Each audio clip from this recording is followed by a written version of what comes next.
Jump back to the year 2020, infamously now known as the year of COVID-19. One Friday morning, I'm at home doing my work when I get a phone call from Australia, and the voice on the other side of the line is instantly unmistakable. Michael J. Crocodile Dundee. Yes, that accent that me and my childhood friends all imitated as we called each other mate as children and said, "That's not a knife." That's a knife.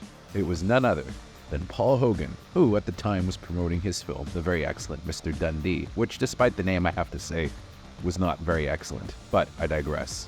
In the movie, Hogan played himself, getting cancelled on the eve of his knighting. Jacob Elordi from Euphoria played his son before he got super famous. You have a knife, but mine's bigger. That's not the line. Yes, it That's is. not the line. I've been doing this for 20 years. I think I'd know. As I said, the movie wasn't great, but Hogan himself was a gem, and amazing to talk to, with him chatting to me much longer than he had to, telling me a bunch of stories from his career, such as when he was hiking in LA and came across some folks being menaced by a snake they all assumed, quite incorrectly, that he would be able to deal with.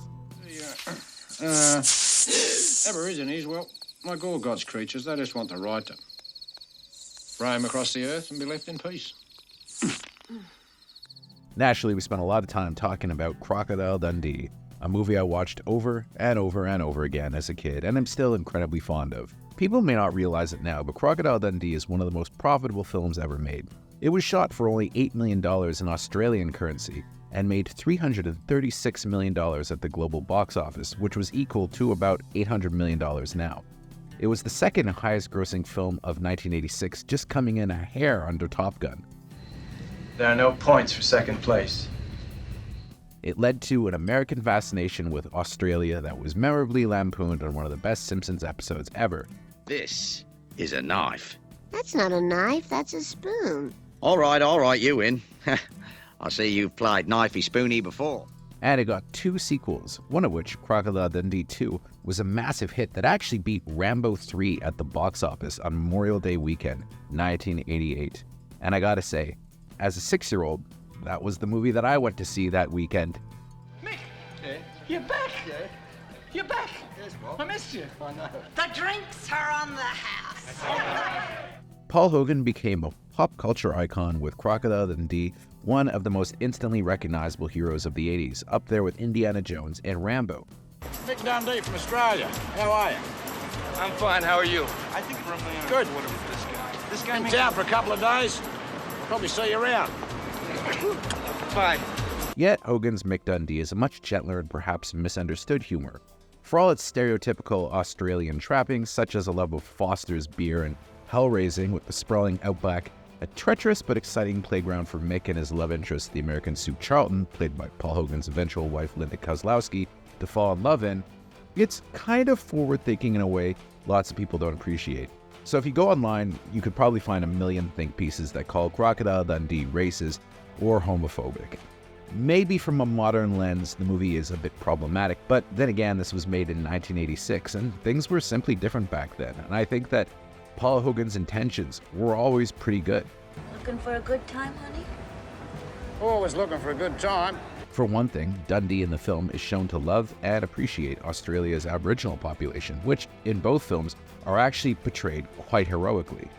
The movie also has a strong anti-poaching message. While it's suggested that Mick himself is poaching crocodiles, in the third film, he actually becomes a conservationist, and there's a pretty famous scene in the film that shows a bunch of Australian businessmen going crazy in the bush and shooting up a bunch of kangaroos, which is depicted as monstrous. Mick grabs his rifle after Sue kind of baits him, and using a kangaroo corpse he calls Skippy as cover, he shoots up the poachers, sending them home licking their wounds, in a scene that, as a kid, I thought was the coolest thing ever. Good one, Skippy. He doesn't kill anyone, though. Even in the sequel, which is more of an action film, Dundee never takes a life. And in fact, the only one who actually kills anyone in the second film is Sue, who takes out the main bad guy at the end of the film. And a recurring gag for the movies is that she's always been presented as this very, very capable markswoman, despite the fact that she's a big city gal. In fact, I kind of like that about the movies, because Sue could have been portrayed as just hysterical, running around the outback, screaming whenever she sees a snake, But in the movie, he's actually shown to absolutely love the outback and to be very capable. Sure, Mick does save her a couple of times, but she also saves him several times in the sequel, and really seems much more at home in the whole surrounding than, well, Mick does when he goes to New York later in the movie, which makes it kind of a great fish-out-of-water comedy, doesn't it? Some nitwits put 2 dunnies in here. 1 dunny, 1 bidet. It's for, after you know, you figure it out. As Hogan himself told me, though, he wanted to make an action hero that, well, didn't really kill people. Mick didn't have any superpowers. His only superpower was that he had a great sense of humor, although, I don't know. In this movie, and especially in the sequel, he does kind of have superpowers. He seems very in tune with nature and with animals, almost to the point that he's magical. Jesus. He did single out, though, the famous knife scene. The "that's not an off" scene, that's an off. In a lot of movies, as he said, he would have pulled out the knife and stabbed a few people, but he didn't. He dismissed the situation with humor, and that was the intention. As I told him, I felt like Mick could have probably gone for a couple beers with those youths that hassled him with the knife afterwards, and he laughed and said, yeah, sure, probably would have. So, Dundee never kills anyone, but I maintain that Hogan throws probably the best punch of the 80s with amazing Foley work, backing up any sequence where he punches out bullies, high society types, and even a vicious pimp and his goons. Indeed, Crocodile Dundee works on a lot of levels. It's a really interesting take on the fish-out-of-water comedy, with Mick himself taking on the role in the second half of the film as he goes to New York. Hogan never presents Dundee as too ultra-macho either. There's a great scene early in the movie where he dismisses a brawl by kissing a guy on the lips, something that no other leading man at the time probably would have done. And there's nice little throwaway moments, such as when he pretends to shave with his knife, but actually has a Bic razor he has hidden in his belt that he prefers. There are so many great scenes in Crocodile Dundee, especially when Mick gets to New York and has to try to win over Sue, who's torn between her love of Mick and her desire to marry into high society. She actually seems to be playing some kind of cruel games with him early on, with her flirting and romancing him, only to surprise him with the fact that she's engaged to another man. The hotel, Mick? Yeah, Gus. Oh, I have a liquor store. It all comes to a great ending, though, with Sue coming to terms with the fact that Mick, well, he's the man for her. And it ends with her having to win him back on a famous scene on a subway platform where they're all communicating messages back and forth. Tell him don't leave. She's not gonna marry Richard. Don't leave. I'm not gonna marry Richard.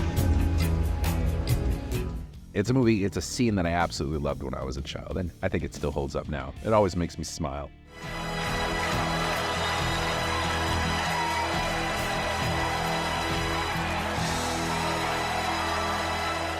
Now, it could be noted, of course, that there are certain things about the movie that maybe haven't aged quite as well. And I have to say it's probably Mick's, let's say, curiosity when he meets a few gay characters. Now, it could be argued that his intentions in the film are very naive and not malicious. I've been trying to tell you all night, that girl, she's a guy. A man dressed up as a girl. And Hogan himself told me when I asked him about jokes that haven't aged well that, well, there were some attitudes that have been around forever and shouldn't be, but I never do anything with bad intentions. Some of the racier jokes in the movie are still kind of funny though, such as when he mistakes a cokehead at a party for a guy with a cold and accidentally ruins his stash. It's interesting because the first film is actually very casual towards drugs, but the sequel is super a product of the war on drugs, with Hogan himself taking on a Pablo Escobar-style baddie and leading him to his doom in the outback, with him and his Aboriginal pals having their way with him. Overall, Crocodile Dundee remains a favorite movie of mine, as it's just so damn positive. Has it aged super well? No. There are a couple bits in the movie that could be construed as homophobic and don't really add anything to the movie. But I also, again, don't think that Hogan himself was necessarily racist or homophobic. I think that the attitudes of the time were simply the attitudes of the time, and again, I think that it's actually quite forward-thinking in its depiction of the Aboriginals, although perhaps people from the region might disagree with me. Nice to meet you, Sue. Bye, Nev. I'll catch up, you know. If you can get over these facts, though, I have to say, Crocodile Dundee is still kind of a great movie. I watched it again to prepare for this column, and I had a blast watching it. I really think it's a lot of fun. And one of the things that I always liked about these films isn't that Dundee's superpower is how well he hurts people, but rather the fact that he makes friends so easily, as they come to his rescue when needed, such as a great sequence at the end of the movie when his chauffeur, played by a pre-Die Hard Reginald VelJohnson, beats up on the pimps that got the upper hand on Mick. You sure you're not Pindanjara tribe? No, man, Harlem Warlord. I can't help but love this movie, and if you haven't seen it in a while, you know, given that it's a film of its time, give it a watch. I think you'll have a blast.